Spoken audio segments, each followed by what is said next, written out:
बिस्मिल्लाहिर्रहमानिर्रहीम। अस्सलाम वालेकुम। पीके फूड कुक में खुशामदीद करती हूँ। उम्मीद करती हूँ कि तमाम व्यूअर्स ठीक होंगे। अल्लाह पाक आप लोगों को खुश रखे, आबाद रखे, आमीन।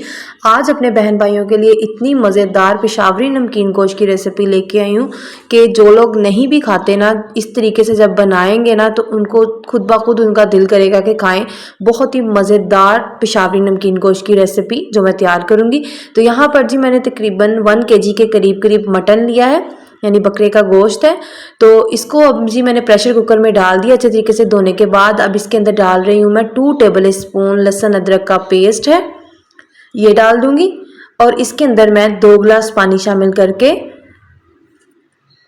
और इसको अच्छे तरीके से मिक्स करने के बाद इसको प्रेशर कुकर बंद करके तकरीबन 20 से 25 मिनट के लिए इसको कुक करूंगी। लास्ट में मैंने यहाँ पर 1 टीस्पून नमक शामिल कर दिया है। आप अपने जायके के मुताबिक नमक कम या ज़्यादा कर सकते हैं। अगर आप इसको प्रेशर कुकर के बगैर पकाना चाहते हैं तो आप प्रेशर कुकर के बगैर भी पतीली में इसको आधे से पौने घंटे के लिए ईजिली 30 से 40 मिनट के लिए कुक कर सकते हैं मीडियम फ्लेम पर। तो मैं यहाँ पर इसमें प्रेशर कुकर में बना रही, तो प्रेशर कुकर में तकरीबन मैं 20 से 25 मिनट के लिए वेट चलाऊँगी। तो यहाँ पर जी प्रेशर कुकर में मैंने गोश्त को अच्छे तरीके से गला लिया है और 25 मिनट के बाद मैंने प्रेशर कुकर को खोला था और खोलने के बाद जो गोश्त था वो मैंने पतीली के अंदर डाल लिया था ताकि इजीली वीडियो बन सके, क्योंकि जो प्रेशर कुकर होता है वो थोड़ा डीप होता है तो वीडियो ठीक नहीं बनती, इसलिए मैंने पतीली के अंदर गोश्त को निकाल लिया था। तो यहाँ पर जी गोश्त अच्छे तरीके से गल चुका है। मैंने 25 मिनट के लिए वेट चलाया था और इसके अंदर अभी हल्का हल्का जो पानी है, यानी जो इसकी यखनी तैयार हुई थी वो इसके साथ अब इसकी मौजूद है हल्की हल्की।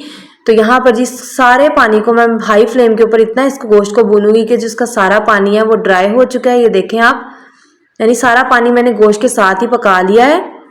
अब इसके अंदर मैंने डाल दिया है जी आधा कप दही का शामिल किया है, आधा कप दही शामिल कर दिया है। दही डालने से इसका सही जायका निकलेगा। साथ में मैं हरी मिर्चें शामिल कर दूंगी 2 से 3 कटी हुई, और थोड़ा सा बारीक लंबा कटा हुआ अदरक शामिल कर दूंगी। तो यहाँ पर जी दही व्यूवर्स इसलिए डालना ज़रूरी है क्योंकि दही से एक तो जो गोश्त की मखसूस स्मेल होती है वो ख़त्म हो जाती है और इससे जो जायका होता है वो इतना कमाल का जायका आता है। तो अब हम दही डालकर इसको इतना भूनेंगे कि दही का जो सारा पानी है वो खुश्क हो जाए। तो इस तरीके से जब पेशावरी नमकीन गोश्त बनेगा, इतना ज़्यादा इसका जो दही डालने से बहुत ज़्यादा इसका टेस्ट आता है। आप चाहें तो इसको रोटियों के साथ भी सर्व कर सकते हैं, चाहे आप इसको रूखा जितना मर्जी खाएं, आपका पेट नहीं भरेगा, इतनी मज़ेदार ये दही से तैयार होता है। लास्ट में मैंने 1 टीस्पून यहाँ पर काली मिर्च का पाउडर शामिल कर दिया है। अब इसके अंदर कोई भी इंग्रेडिएंट शामिल करने की ज़रूरत नहीं है। अब दही का सारा पानी मैं खुश्क कर लूँगी।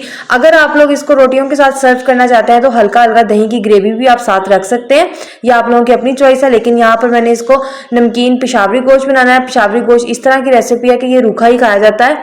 तो यहाँ पर जी व्यूवर्स मैं इसका सारा दही का पानी जो है वो खुश्क कर लूँगी। तो तकरीबन 3 से 4 मिनट लगेंगे हाई फ्लेम के ऊपर। दही डालने के बाद भूनने के बाद अच्छे तरीके से सारा जो दही का पानी है वो खुश्क हो जाएगा और इसको फिर मैं सर्विंग प्लेट में आपको निकाल के दिखाती हूँ। तो यहाँ पर जी फाइनल तौर पर पेशावरी नमकीन गोश्त तैयार हो चुका है। ये देखें दही का सारा जो पानी था वो खुश्क होने के बाद गोश्त हमारा पहले ही गल चुका था और ज़बरदस्त सी लुक के साथ हमारा जो पेशावरी नमकीन गोश्त था वो तैयार हो चुका है। बहुत ही ज़बरदस्त और बहुत ही ज़्यादा टेस्टी तैयार हुआ है माशाल्लाह से। आप इसकी लुक भी देख सकते हैं। और गार्निश के तौर पर इसके ऊपर बारीक लंबा कटा हुआ मैं अदरक डाल दूंगी, थोड़ी सी हरी मिर्च डाल दूंगी। तो उम्मीद करती हूँ कि आपको ये रेसिपी अच्छी लगेगी। अगर आप छोटी सी रेसिपी है और बहुत ही ज़्यादा टेस्टी रेसिपी है। आई होप कि आपको ये रेसिपी अच्छी लगे। अगर आपको ये रेसिपी अच्छी लगती है तो इसको लाइक ज़रूर करिएगा और कमेंट बॉक्स में अपनी राय का इजहार करिएगा कि आपको ये पेशावरी नमकीन गोश्त की रेसिपी कैसी लगी है। अगर आप ये रेसिपी ट्राई करते हैं तो ज़रूर कमेंट बॉक्स में अपना फीडबैक दीजिएगा। और अगर आपको रेसिपी अच्छी लगे तो फ्रेंड्स और रिलेटिव्स के साथ शेयर करिएगा और मेरे चैनल पीके फूड कुक को सब्सक्राइब करना मत भूलिएगा। सब्सक्राइब करने के साथ साथ बेल आइकन का बटन भी दबाइएगा ताकि आने वाली हर नई रेसिपी सबसे पहले आप तक पहुंच सके। तो यहाँ पर जी आप गोश्त की फाइनल लुक देख सकते हैं, कितना ज़बरदस्त तरीके से गल चुका है गोश्त और इसके रेशेदार कितने ज़बरदस्त अंदर से इसके रेशे जो है वो नज़र आ रहे हैं। बिल्कुल भी जो है गोश्त बिल्कुल मलिदा नहीं बना और सॉफ्ट नहीं हुआ ज़्यादा, बिल्कुल एक जैसा सा जो गोश्त की बोटियाँ वो तैयार हो चुकी हैं। तो ढेर सारी दुआओं के साथ आज की इस रेसिपी का इख्तिताम करती हूँ। ढेर सारी दुआओं के साथ अल्लाह हाफिज़।